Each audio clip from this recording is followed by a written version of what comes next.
Bendigo Malayali association Easter Vishu celebrations 2024. എല്ലാവർക്കും എൻ്റെ നമസ്കാരം. ബെൻഡിഗോ മലയാളി അസോസിയേഷൻ്റെ president Shri Prem sir N Ramakrishnan, നമ്മുടെ chief guest mister Matthew Evans deputy mayor, Mrs Dimity Fifer LCMS CEO, Shri Rajeev Vasudevan Namboothiri, Mubarak Meera Sahib,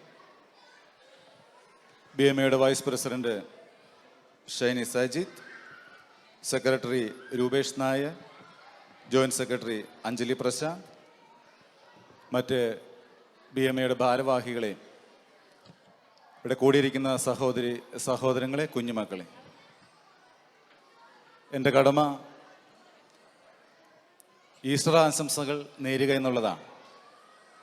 ലോകചരിത്രത്തെ AD എന്നും BC എന്നും രണ്ടാക്കി തിരിച്ച് മരണത്തിൽ നിന്നും ഉയർത്തെഴുന്നേറ്റ ക്രിസ്തുവിൻ്റെ ഉത്ഥാനത്തെ പ്രകീർത്തിക്കുന്ന ദിവസമാണ് ഈസ്റ്റർ.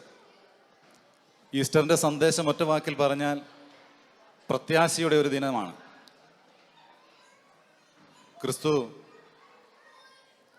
ഒരു പാവപ്പെട്ടവനായി കാലിത്തൊഴുത്തിൽ ജനിക്കുകയും സാധാരണക്കാരിൽ സാധാരണക്കാരനായി ലോകത്ത് ജീവിക്കുകയും ഒരു ദൈവപുത്രനായി പിറക്കേണ്ടുന്ന മനുഷ്യൻ യഹൂദന്മാരിൽ നിന്ന് ആക്ഷേപങ്ങളും പരിഹാസങ്ങളുമെല്ലാം ഏറ്റ്, അവരിൽ നിന്നും അടിയേറ്റ്, തുപ്പലേറ്റ്, തലയിൽ മുൾക്കിരീടം വയ്ക്കപ്പെട്ട് കുരിശിൽ തറച്ച് കൊന്നു കഴിഞ്ഞപ്പോൾ എല്ലാം സഹിച്ചും ക്ഷമിച്ചും നിന്ന മനുഷ്യൻ മരണത്തിൽ നിന്നും ഉയർത്തെഴുന്നേൽക്കുന്ന ആ പ്രത്യാശയുടെ ദിനമാണ്. ഇത് നമുക്ക് നൽകുന്നൊരു സന്ദേശം, പലപ്പോഴും നമ്മൾ ഭവനങ്ങളിലും സമൂഹങ്ങളിലും എത്തിച്ചെല്ലുന്ന മേഖലകളിലെല്ലാം പലപ്പോഴും അവഗണിക്കപ്പെടുമ്പോഴും ഒറ്റപ്പെടുമ്പോഴും പല ആളുകളും നമ്മളെ വാക്കുകൾ കൊണ്ട് വേദനിപ്പിക്കുമ്പോഴും പല ആളുകളും എവിടെയെല്ലാം നമ്മെ തിരിഞ്ഞു കുത്താമോ അതെല്ലാം ചെയ്യുമ്പോഴും സഹിക്കേണ്ടി വരുന്ന അവസ്ഥകളിൽ ഒന്നും മിണ്ടാതെ സഹനത്തോടെ കാത്തിരിക്കുന്ന ഒരു മനുഷ്യന് ജീവിത വിജയം സുനിശ്ചിതമാണ് എന്ന് കാണിക്കുന്ന ദിനമാണ് ഈസ്റ്ററിൻ്റെ ദിനം. എവിടെയെല്ലാം നമ്മൾ തഴയപ്പെട്ടുവോ, എവിടെയെല്ലാം നമ്മൾ വേദനിക്കേണ്ടി വന്നുവോ, അവിടെയെല്ലാം പ്രത്യാശയോടുകൂടെ നിലനിൽക്കുവാൻ ഈസ്റ്റർ നമ്മളെ പഠിപ്പിക്കുകയാണ്. തളർന്നു പോകുവാനല്ല, ഒരു ഫിനിക്സ് പക്ഷിയെ പോലെ തളരുന്നിടത്ത് നിന്നും ഉയർത്തെഴുന്നേറ്റ് എൻ്റെ ജീവിതത്തിലെ ലക്ഷ്യത്തിലേക്ക് ഞാൻ എത്തിച്ചേരുമെന്നുള്ള ബോധ്യമാണ് ഈസ്റ്റർ നൽകുന്നത്. ഇവിടെ കടന്നു വന്നിരിക്കുന്ന എല്ലാവർക്കും,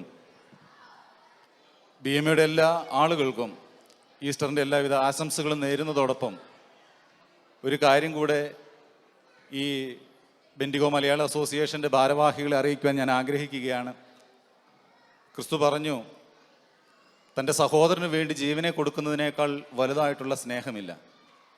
പുതുതായി കടന്നു വരുന്ന ഒത്തിരിയേറെ ആളുകൾ നമ്മുടെ സമൂഹത്തിലുണ്ട്. നമ്മുടെ എല്ലാം കൈത്താങ്ങലുകൾ വേണ്ട സമയമാണ് അവർ വന്നു ചേരുന്ന ആദ്യ ദിനങ്ങൾ. അവരെ ഒന്ന് പരിഗണിക്കപ്പെടേണ്ടത് നമ്മളുടെ എല്ലാം ആവശ്യമാണ്. ആയതുപോലെ തന്നെ നമ്മൾ ഏതെങ്കിലും തരത്തിലുള്ള പ്രോഗ്രാമുകൾ സംഘടിപ്പിക്കുമ്പോൾ, നമ്മളുടെ ബർത്ത്ഡേകളും വിവാഹ വാർഷികങ്ങളെല്ലാം ആഘോഷിക്കുമ്പോൾ യൂണിവേഴ്സിറ്റിയിൽ പഠിക്കുന്ന സ്റ്റുഡൻസിനെയെല്ലാം നമ്മളൊന്ന് പരിഗണിക്കുന്നത് അവർക്ക് ലഭിക്കുന്ന ഒരു അംഗീകാരമാണ്, നമ്മുടെ വരും തലമുറയ്ക്ക് നമ്മുടെ ഫ്യൂച്ചറിലേക്കുള്ളൊരു കരുതിവെപ്പാണ് എന്നുകൂടി എല്ലാവരും മനസ്സിലാക്കുമെന്ന് ഞാൻ വിചാരിക്കുകയാണ്. എല്ലാവർക്കും ഒരിക്കൽ കൂടി എല്ലാവിധ ആശംസകളും നേർന്ന് എൻ്റെ നന്ദി അറിയിക്കുന്നു. Thank you so much.